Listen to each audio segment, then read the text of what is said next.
Model Making Guru is sponsored by emodels.co.uk, your one-stop shop for all your model making needs. emodels.co.uk. Make something awesome. I am super mutant. Yes, me know, me stupid, not blind.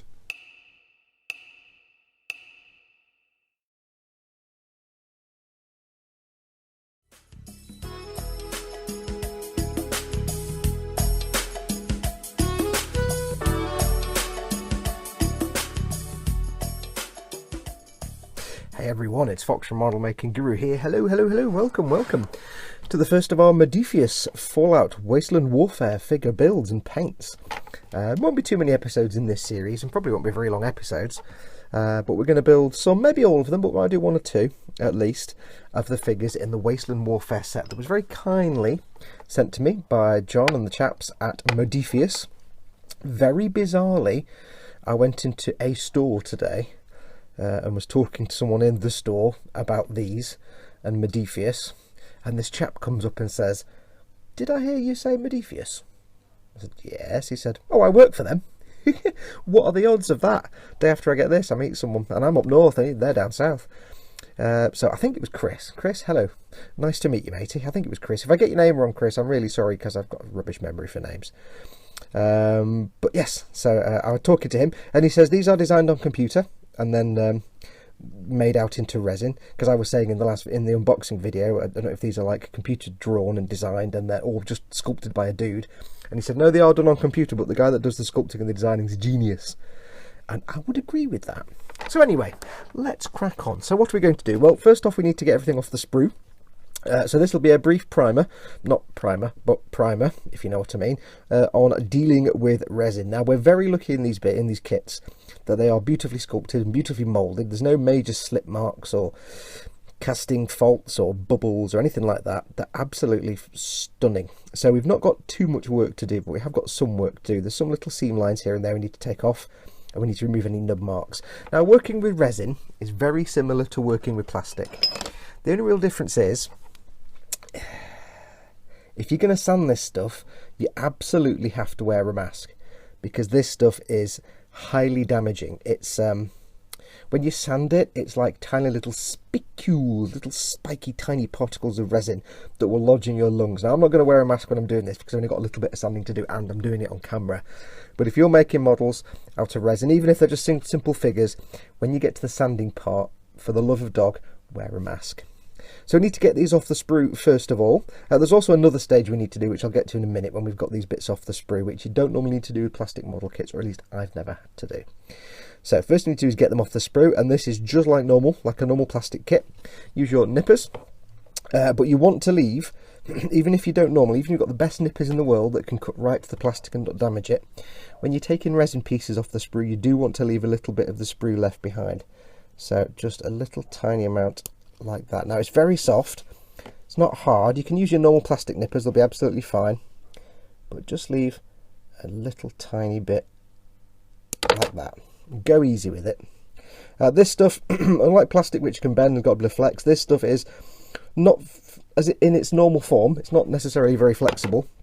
If you bend it, it will snap, but you can heat it up and bend it, and we'll get to that later when we do the bloke with the hammer, if we do him, because he needs a bit of straightening out. So he's off the sprue. I'll need to do the same with the base. The arm itself is already not on a sprue. Do the same with the base, and again with the base what we'll do is we'll leave some behind. So we'll just cut like that. Now, with big pieces you want to kind of work in little bits if you can. So you can do that, and then with the base here we're just going to add some more cuts just to whittle it down, but we're still going to leave some behind. We don't want to do too close. Like that. It's probably a little bit too close, but I can sand that back, that's fine. A little ding there, you see, but we'll figure that out. It's not a big problem. So that's the base off. So I did go a bit too close, and I wanted to do that. I make out like I'm just covering myself now, but I did do that deliberately so I can show you what happens if you go too close. You want to leave some behind. Yeah, you can decide whether I did that by accident and I'm covering myself, or whether I meant to do that. Yes. Anyway, so we've got these three pieces now. Next thing we need to do is just a little bit of clean up. Now, if there were any little bubbles or holes from the moulding process, you'd have to fill those with putty. but we don't have any. Yes! So the only thing we've really got to look for are seam lines, if there are any. You might also get little bits of fluff. I don't know what the official name is, but fluff where there's like a little bit of extra material in a recess where there doesn't need to be. I don't know if you can see down here. There's a little bit of material in there. So we're just going to have to scrape that away with the blade. Seam line wise, I don't think we have any. I'm struggling to find any. Okay, we've got maybe a very faint bit there.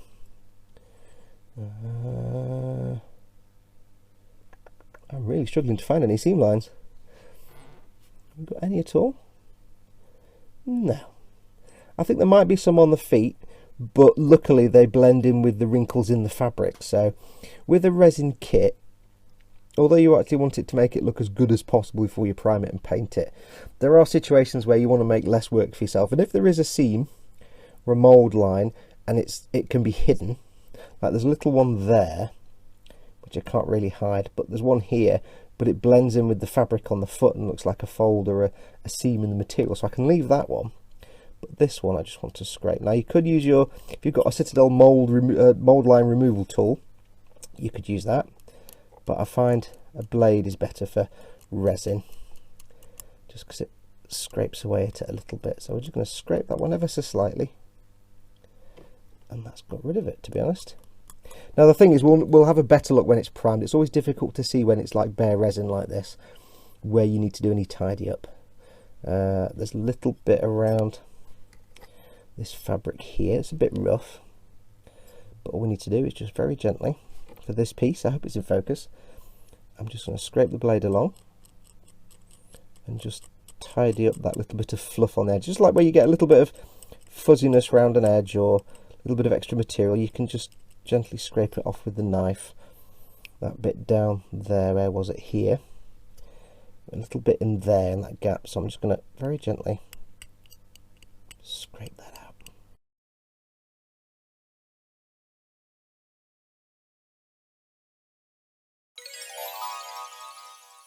The next step is cleaning, and now I've got all the parts here taken off the sprues, all the bits and bobs, nothing's assembled yet. I did all the figures at once, thought I'd be able to do this all in one go. Now I have to say there's very little cleanup required on any of these. I did forget to mention, of course, when I did this dude, the nubs on the bottom of the feet, that when I cut him off the sprue I trimmed those down, and everybody's now been done. There's no real remedial work we need to do. There was very little seam lines, hardly any, a couple on the weapons, and that was it, and they took seconds to get rid of. There was the little air hole or pocket or bubble, which you probably can't see, on the bottom of dog meat there, tiny little mark. I'm not going to bother with that, because when he stood on the stand on the base you can't see it, so I'm not going to worry about that. With model making, sometimes you can go the whole hog if you want, but sometimes if something's not going to be seen and it needs correcting but you're never going to see it, don't lose sweat over it. Don't lose sweat, don't lose sleep over it, don't sweat it. The only other thing we will have to do, bit of remedial work, is for the super mutant that's got the big hammer, which is probably out of focus because it's too near the camera. You might be able to tell it's a bit wonky, it's not quite straight, it's a bit bendy. However, that's not a problem, we'll do that after we've done this step. It's very simple to fix, and it is a common thing with resin kits. Whenever you buy a resin kit of any kind, I guarantee you at least one part will be slightly warped. It's just a byproduct of the way resin is made. It's poured in, it solidifies, it's an exothermic reaction, it warms itself up. When you pull it out of the mould, and if it's warm, it can kind of get out of shape. The thing with resin is when it's warm, it's flexible. When it's dry, it's brittle. So, when it's cold, it's brittle. So getting a few warp parts in a model kit, the resin kit, no problem. If you get one or two, that's fine. If you get like 70% of the parts are warped, yeah, that might be a pain in the bum. I'm looking at you, Forge World. I'm looking at you, Forge World. Forge World. I don't know. I'm looking at getting some Deathcore Krieg at some point, and it's like, I really want Deathcore Krieg, but I really don't want to deal with Forge World's resin. Oh well. Right, so what's the next step? Anyway, enough waffle. The next step is something you must always do with any resin kit. Doesn't matter how big or small it is, any resin kit, you must wash the parts. Now, a lot of people will do this process when they make a plastic model. They'll, like a gunpla or a tank or something, they'll get the sprues and they'll clean them.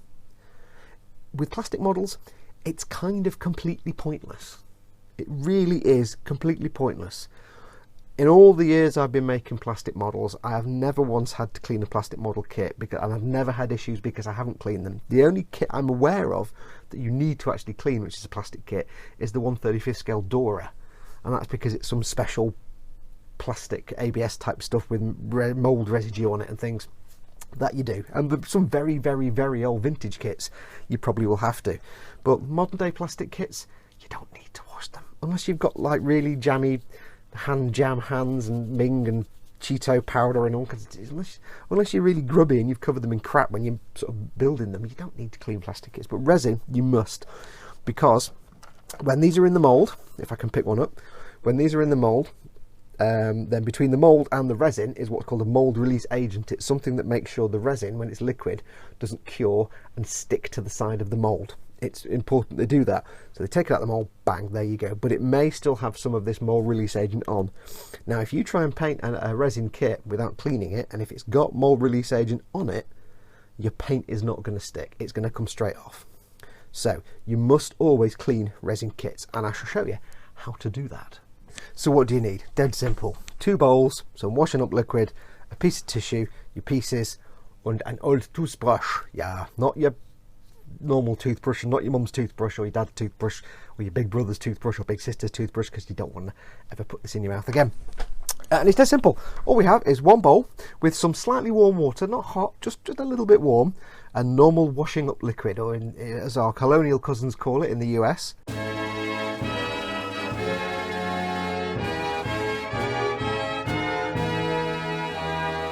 dish soap. Kind of logical name, although washing up liquid is a bit more middle class. All you're going to do is take all your parts and dump them in. Now, it's very important you do this before you do any assembly. If you assemble these all together and then put them into wash, it could affect the glue. Get all your parts and put them in before assembly. Give that a bit of a swoosh. The washing up liquid's not really done much, not settled and fluffed up. So always just do this before assembly. Again, the same problem if you're using, even if you're using super glue, if it's got mold release agent on it, there's no guarantee it's going to stick properly to anything, because the mold release agent will work against the adhesive properties of the glue. This couldn't be simpler. All you do is you get your piece, get your toothbrush, and you give it a darn good scrub. Now, you don't need to be like thorough, as in really pushing down with the brush here, just gently, just going gently, and just scrub it. And what you're wanting to do is scrub off all the mold release agent. Now, you can't see it, you don't know it's there, you can't tell if you've scrubbed it off or not, but if you go over it fairly generally, make sure you work the toothbrush into all the little crooks and nannies, you should be on a safe bet to get rid of any mold release agent. Now, I did say use, at the worst, slightly warm water. It can be cold water, doesn't matter, but whatever you do, don't use particularly warm or hot water. As we'll show when we correct the shape of the hammer, resin goes flexible when it's heated up, and the last thing you want to do is heat up these parts now and get them all out of shape. So this bowl here is just cold water, with nothing in it, just clean cold water. What we'll do is we'll give that a rinse in there. We'll go over it again just to be safe, because you never know how strong the mold release agent is. If you've made a Forge World kit, you'll know they use like industrial grade mold release, which is impossible to get off. It's a real chore, and you can thoroughly clean it and there can still be release agent on there. So what we'll do is we'll get that in there, give it a bit of a rinse, and we'll let it sit in there for a second, give it a rummage around, and we'll just put that on the tissue to air dry. So we'll go and do another one, and you just need to do this. Oops, it does get a bit slimy for some reason. You do need to do this to all the parts and all the pieces. Go carefully, so you don't need to be rough with it, you can be gentle, but do make sure you get in the toothbrush into all the little nooks and crannies. Some people sort of leave it overnight to soak. I know people have done that with the Forge World stuff because it's a bit of a pain. You shouldn't have to. You shouldn't have to at all. But there's no harm in it, it's just washing up liquid. So you can leave it to soak for a bit if you want, but the important bit is the scrubbing. Now, it would be handy if mold release agent was actually coloured. You could see when you got rid of it, but it's not. So I'll go and get all these pieces cleaned off. I'll leave them to air dry. You can towel dry them if you want, but I find it better to let them air dry. Just make sure you get rid of all the water and all the little sort of recesses and little holes and pits. You don't want any water on there when you start priming and painting it, because that's going to mess things up. So just leave it to air dry. As soon as everything's dry, we can crack on with the next step. So I'll just keep doing these. And the next step, we'll be seeing if we can straighten out that hammer before we get onto the assemblage. I was going to do just one figure in this video at this point, just to, you know, get every one figure prepped and ready. But I realised I'd rather do all the resin handling and prep now in this part of the video, and then we don't have to cover it again. And I'm not going to do the guy with the hammer in this video, but I wanted to do that bit out of the way, so there you go. Scrub, scrub, scrub, scrub, scrubbing all the stuff away. Oop, little bit of a tickly bit on the under area, excuse you.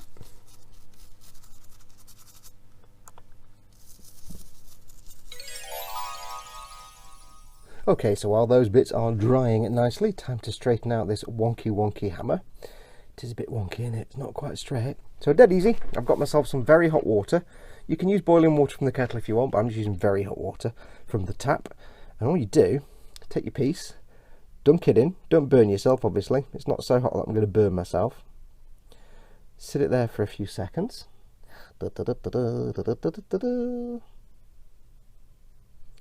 And basically what will happen is that as the resin warms up, it softens, and when it's soft, it's actually flexible, so you can reshape it and bend it.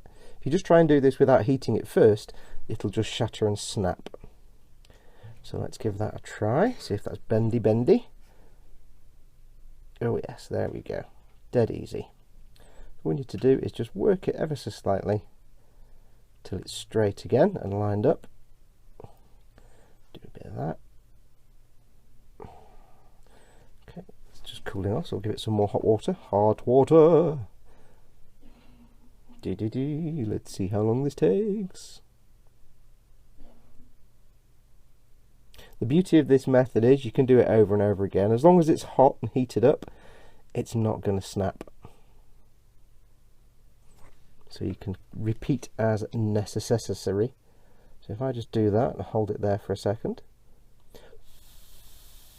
blow on it to cool it, and as it cools, it holds that shape. There, see? Perfect. So it's straightened that way. Still a little bit wonky this way. So just a little bit more work on there. So we'll drop it in again. Is it still? Yeah, it's still hot. Get it down the bottom of the cup where the real hot water is. Ow, ow. If you're using boiling water from the kettle, then be careful, be safe. Obviously hold your piece in a pair of tweezers or something that means you're not putting your hand into boiling hot water, which will be incredibly dumb. Straighten that bit there. Come on. Straighten up now. Sometimes you need 3 pairs of hands. And you need to knock the camera.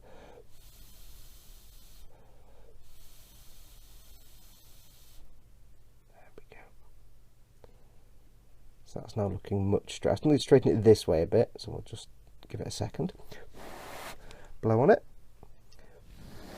You can just keep adjusting as you go. So I need to straighten it that way. So we'll dunk it in once more. Letting it warm.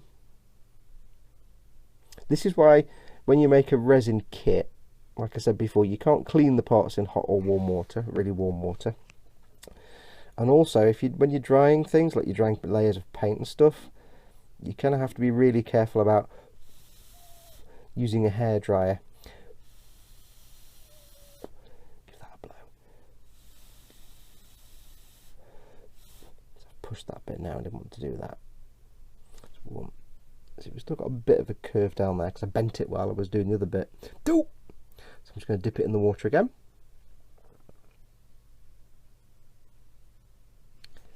And then we'll just try bending it back again. There we go.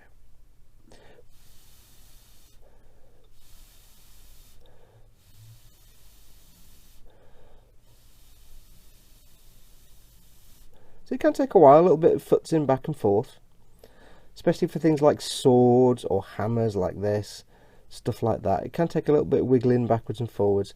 But there we now have pretty much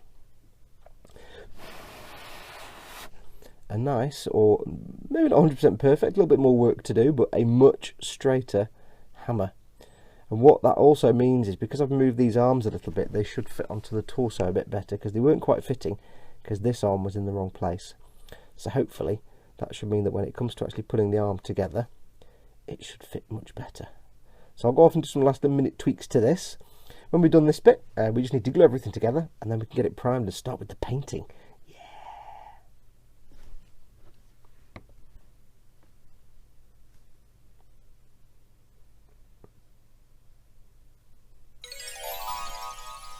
Okay, now these have all had overnight to dry. I had other stuff to do, so I just left them drying nicely. So they're all done. The only thing left to do now, before we start with the painting and the priming, is to glue everything together. Now, unlike plastic, you can't use your Tamiya Extra Thin or anything like that, your Revell contactor. You can't use plastic cements. This is resin, it's not plastic. Things like Tamiya Extra Thin, which are welding cements, won't do anything with this. They won't melt it to weld it. So plastic cements are no use. You can use epoxy glues, or for sake of ease, you can use cyanoacrylate or super glue. You can use, bog standard CA glue that you get from the hardware store, but I tend to use model making types, and I've got some of the Logic stuff, but other ones are available. And it's dead simple. All you're doing is putting things together and gluing them. I don't really need to explain that. The only difference is, really, two things you need to be aware of. One, with super glue, it sets super fast. Really fast, like not very slowly at all. Although if you use thick super glue rather than thin super glue, that gives you a little more time. It does cure a little bit slower, so you get a few more seconds work time, but it does cure very fast. And it's not like a Tamiya cement or anything like that where you can wiggle parts around. You need to get it right first time. Secondly, you want to do this now as much as you can. Now obviously when you're making little figures, sometimes they may have a bit an arm across a chest, or a bit that you can't get to paint if you glue it on. This is a problem, because if you use super glue on a painted part and you put it on too thickly, the super glue will fog up and you'll get this like foggy mist around the paint area. So you have to be very careful. As much as you possibly can, glue stuff together before you even start any painting, because the last thing you want to do is go to all the effort of painting this model beautifully. You glue two things together and you get this mist, this fog. It's just the way super glue works if you put a lot on. So really, super glue is your option here. For figures, it's not a major problem, you're just gluing them together. For large parts, if you're building like some kind of big forge wheel vehicle or something like that, where you were, say, I don't know, gluing something onto a Warhound Titan or something, super glue is very strong in its adhesion, but it doesn't have a lot of weight or load carrying strength. If you get two massive pieces together and glue them together, they'll be hard to pull apart, but if you knock it, they'll crack, because the glue does shatter. It's not got very good torsional strength. If you drop a super glue model, it will just break into pieces because the glue will shatter. Also means if you've got, say, two large pieces and you glue them together and there's a weight, it'll just snap off. So if you're gluing large pieces together, that's when you want to think about drilling holes into the pieces and putting metal rods between them. It's called pinning, to pin things together. Now for these, I'm not going to do that. There's no point. There's little lugs and holes on the bases. These are only going to be for display only anyway, so it's not a major problem. The arms aren't particularly heavy. There's not a lot of load bearing going on there, so I'm not going to bother with pinning. Plus they're really, really small. So how do you do it? Dead easy. I've got myself one of my sprue pieces as an offcut. I don't recommend going in with the gluing like that, because you're just going to make a mess. What I tend to do is I get a small blob of glue on some, doesn't matter what it is, on something. In this case it's a bit of cast off sprue. I get myself a cocktail stick, and all I do is get some glue on the cocktail stick like that. I will then get some on the bits I want to get glue on,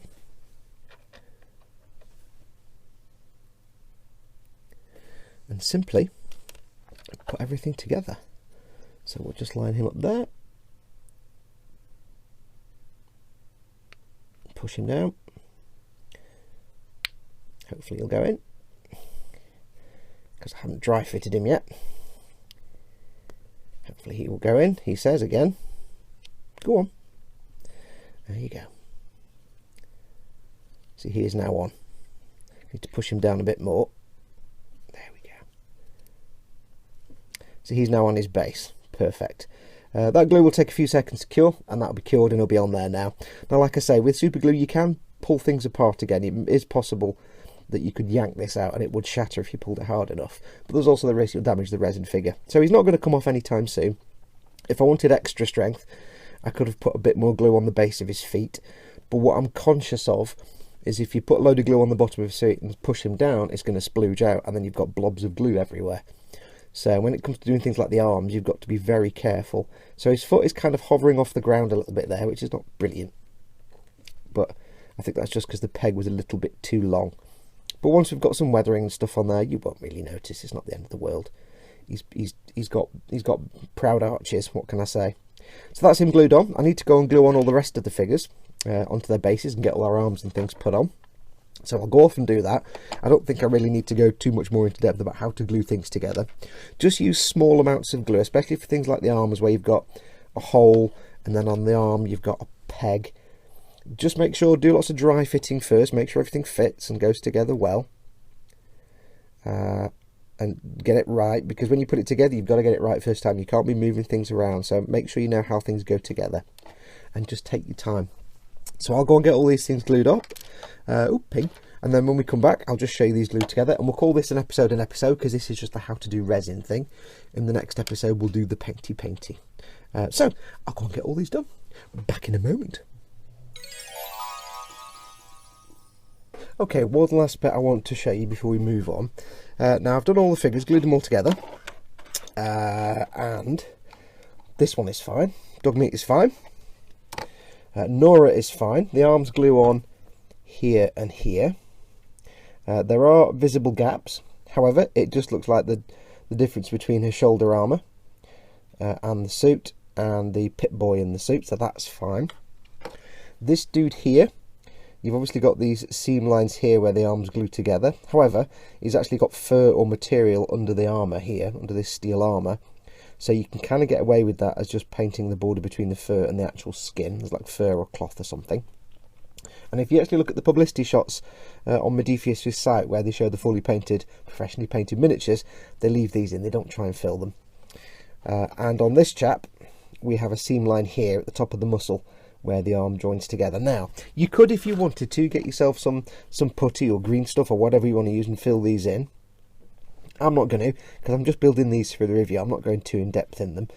You could actually go ahead and fill these in if you really wanted to. Although getting in here to sand, once you've put filler in, will be quite a fiddly little process. I'm not going to do that. I'm not going to show that. But I'm going to show you one little workaround. So this guy, he's got material under there, so I can leave those as they are. And with this guy, it's kind of in the middle of his arm, where the skin is, that you've got this gap. So I'm thinking, well, I don't really want to fill it because it's going to be a pig to sand. You can see it around the back as well. However, I have a cunning plan. I'm going to kind of do a workaround. I'm going to use my old favourite, Easy Line.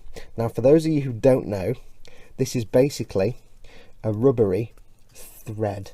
It's not actually a thread. It's literally just like made of rubber or something. But the beauty of it is it's very fine. And it's very, if I can pick it up, it's very stretchy. It can stretch up to 700 times its own length before it will even think about snapping.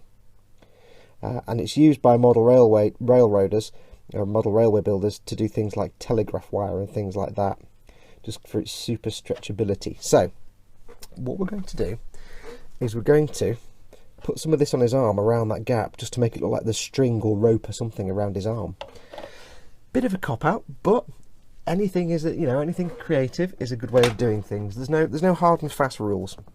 So what we need is a slightly longer piece than that, I think. I'm just going to snip some off. Let me see if I can do this. I've got to do this on camera, and I've got to try and coordinate all my limbs at the same time. Now, we don't need too much because we are going to stretch it. And the beauty of this stuff is it attaches. If I didn't have rubbish scissors, it attaches with super glue. Come on, these scissors are pants. There we go. It attaches with super glue. So what we're going to do is we're going to get some super glue on something, which is this bit of placemat. Big blob of super glue so it doesn't dry out straight away. we're going to get our piece of easy line in the tweezers. And this is where it can be a bit fiddly, but it'll probably work. We're going to get our easy line in the tweezers, here, like this. We're going to dip it in the super... Ooh, no, hang on, it's moving. Can be a bit fiddly. We're going to dip it in the super glue, just the very end. Like that. Then what I'm going to do is I'm just going to place it on him and attach it like that. Hold it for a second. And then let go. Now if I give that a minute or two just to cure that super glue, and we'll come back and do the next bit, so I'll just leave that to cure for a minute. Back in a moment. Okay, so that's had a few minutes to dry. Next step, we need to start wrapping it round the arm. Now this is where it gets fiddly, and I'll probably go off camera or out of focus, so apologies in advance because it's a bit fiddly. What I'm going to do is I need to wrap it round his arm to look like a piece of rope or something wrapped round his arm, which is the effect we're looking for. So what I need to do is do this in stages. So first thing I'm going to do is wrap it up here. Oops. This is where you need like 16 pairs of hands. I'm going to wrap it up there. I'm going to hold that in place, and I'm going to get a cocktail stick and a little bit of super glue, and I'm just going to fix this in place here like that. So that just means, give that a minute, blow on it. That just means if I hold this for a few seconds, unlock the camera, and I'm probably out of focus, that will lock that bit down, so it's not going to go anywhere, because when you get the glue on this easy line, it does go a little bit stiff around the glue area, so it can stick up, and you want to be able to wrap it round and make it look flat like string. So I'm just doing it that bit there just to get this bit down, then I can wrap the rest round and make it look cool. So I'll let this dry for a minute and then we'll do more. Blow on it again, and now we wait with this in my hand. Okay, so it's had a few minutes for that bit to dry, and that's just covering that little seam line there, you see, quite nicely. So all we need to do now is just add a little bit more to it, and I can be a bit less careful now. I just need to do a couple more loops round, if I can somehow, without it doing that. There. This is where it gets fiddly. So I want to wrap it round like... I need 16 pairs of hands. Like that. There we go. Hold that there. Oops. Hold it there. Somehow. Like that. So it looks like rope round his arm. And all we need to do now is get one last touch of glue on it. There. Don't need a lot. Just enough to lock it in place.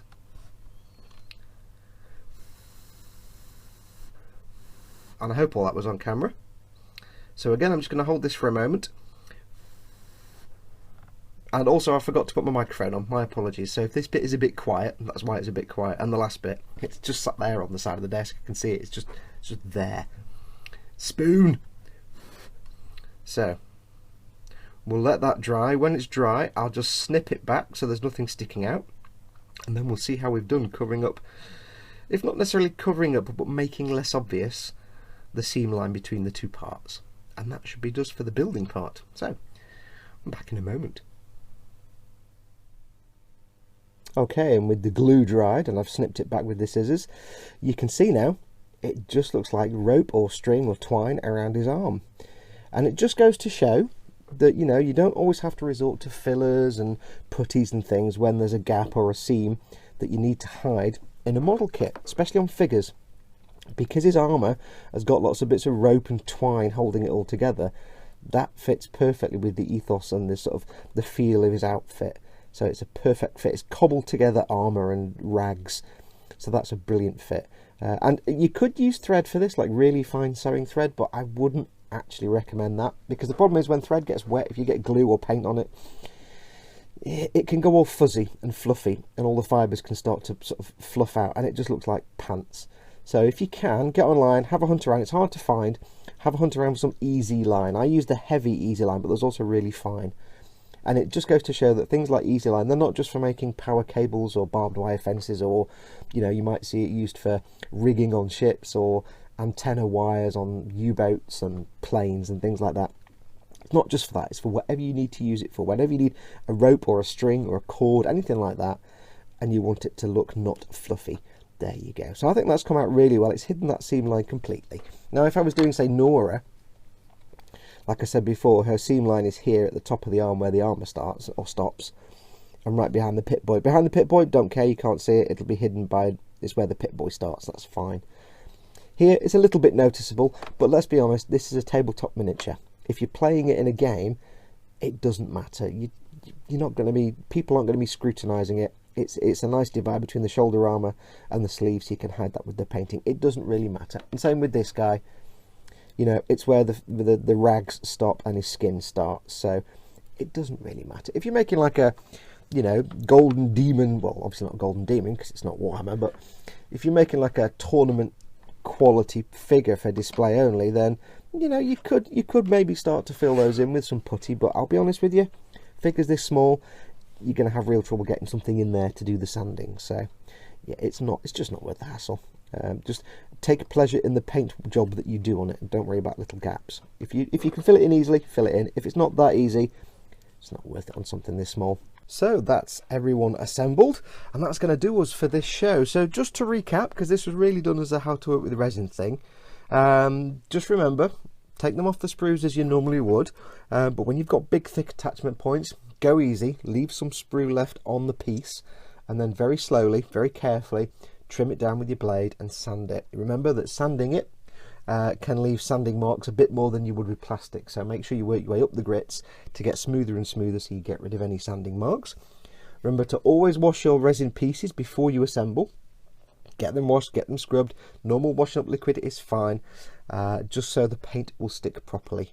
Use super glue when you assemble, because other glues won't work. You can use epoxy glues, but I found them a bit of a faff compared to a dot of super glue. And you should be fine. You should be fine. Just go slowly with the building. Make sure you know where everything goes before you glue it together. And if you do get seam lines, deal with them with fillers. But if you can get creative, like I did with the string, sort of string, then you can use other methods as well. But don't worry too much. They're tabletop miniatures. If you're playing the game, you're not going to be looking that close at them anyway. So that's going to do us. Thank you so much for watching. In the next episode, we'll start the painting. I'll probably start on this guy because he's awesome. Like I said at the start, we might not do all of them in these videos. I might just do a painting of him and then show them all painted. I might do dog meat or one of the others as well. I don't need to show you painting them all, but we'll get them painted, or at least one of them painted, in the next episode. Don't forget, this game, Fallout Wasteland Warfare, is available in May, April, May, one of the two, April or May. I'll check and I'll put it here. But it's out in April/May, one of those two.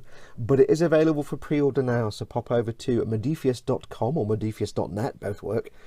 Pop over and have a look through all the different options you've got. Like I said, there's not just these 4 models, there's loads and loads of mutant figures, there's Wasteland Survivors, there's, what else you got? You've got Brotherhood of Steel, you've got the Minutemen, you've got monsters, you've got vehicles, you've got robots, you've got all kinds of scenery dressing, desks and boxes and Nuka-Cola machines, and even a wrecked out Corvega. Yes, I might have to get that just to make it. So do go and have a look. There's tons out there. And don't forget, like I say, it's pre-order now at the moment. So we do recommend, well, I say we, I don't work for Modiphius. Modiphius do recommend pre-ordering, because as soon as the game launches, they'll ship out all the pre-orders, and that'll come first, and then everybody else will get theirs shipped out. So it's worth pre-ordering just to get everything ready, so that you can be guaranteed a quick delivery once it does launch and go live. And don't forget, the rule sets and all the documentation is available for free. You can download that now in advance so you can get used to what you're doing. So go and check it out, modiphius.com. They're really nice guys, and I'm still really grateful for them for sending these. But even if you're not going to get the game, do check out the figures. They are absolutely beautiful. They blow the pants off Games Workshop figures. I mean, just absolutely. I mean, obviously they're realistic. Well, I was going to say realistic, but look how big a mutant is compared to her. I never realised there was that big size difference. But they just blow the pants out of, at the very least, they blow the pants out of Games Workshop's resin figures, because these are absolutely beautiful. So I do recommend them, even just for, you know, just the beauty of them and the fun you're going to have, I think, painting them. We'll find that out in the next episode. But that's going to do us. So until next time, take care of yourselves. Go make something awesome. Go be awesome. Adios, amoebas.